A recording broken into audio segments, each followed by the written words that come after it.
Bonjour à toutes et bonjour à tous.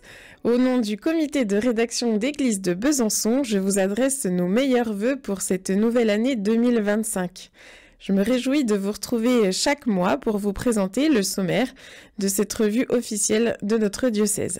Sans plus attendre, voici donc le contenu du premier numéro de 2025 qui, vous allez le voir, est assez fourni.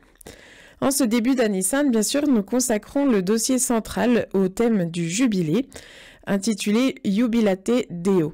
À travers des retours historiques et des projections sur les temps forts de cette année jubilaire, nous vous invitons à franchir la porte virtuellement.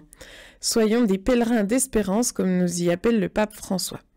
Vous retrouverez ainsi 2 articles sur le jubilé dans l'Ancien Testament et sur le sens qu'il y a aujourd'hui à perpétuer cette tradition. Ce jubilé 2025 nous a aussi fait penser à un autre jubilé, celui de l'an 2000. Ce fut l'occasion d'exhumer quelques archives pour vous faire revivre cet événement qui avait eu lieu à Besançon Micropolis. Dans notre dossier, vous retrouverez aussi toutes les propositions qui vous sont faites pour vivre cette année sainte, calendrier avec les propositions pour tous les publics, jubilé des jeunes du 28 juillet au 3 août ou pèlerinage provincial du 6 au 10 octobre 2025 accompagné par notre archevêque. Et pour ceux qui ne pourraient pas partir, nous vous invitons aussi à la réflexion sur la symbolique de la porte ou sur l'hymne du jubilé pour vous associer à cette démarche. Et comme le dit notre archevêque dans son édito, puisse le jubilé de l'année 2025 ranimer la flamme de l'espérance au cœur de notre foi.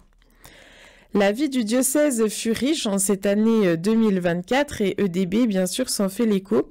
Tout d'abord avec la reconnaissance définitive de l'association La Résurrection de Lazare de Béthanie en association privée de fidèles qui a eu lieu le 26 octobre dernier.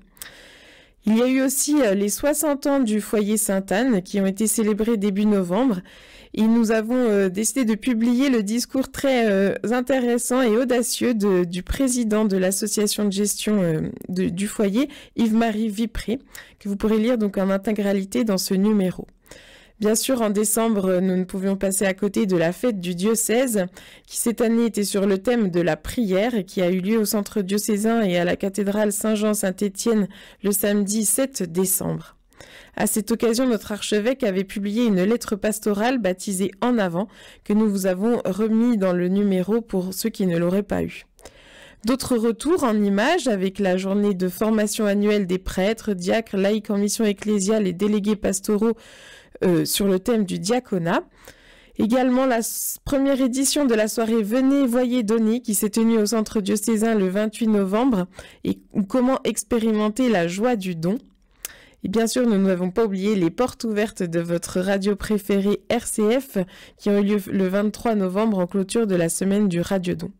Enfin, un beau clin d'œil aux scouts et guides de France qui ont bravé la météo pour recevoir la lumière de Bethléem juste avant Noël.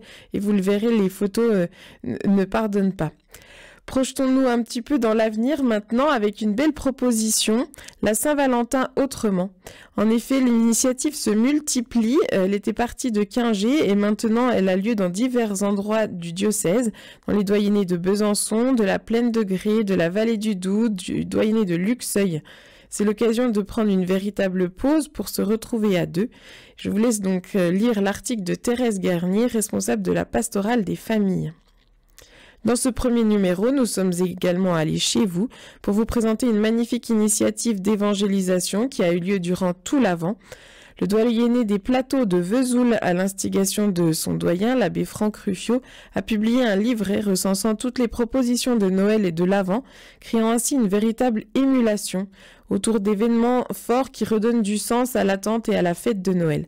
La messe roratée, des bénédictions des maisons, une conférence musicale sur les anges et également le lancement d'un beau projet, un saint ange, une statuette qui voyagera de foyer en foyer pendant 3 ans dans toutes les communes du doyenné.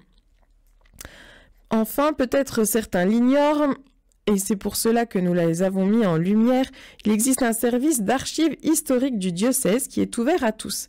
Sa responsable, Marie-Lise Forster, nous en livre les clés et les pépites dans un petit article à lire tout à la fin en page culture. Je termine ce numéro en vous remerciant en tout cas pour votre écoute.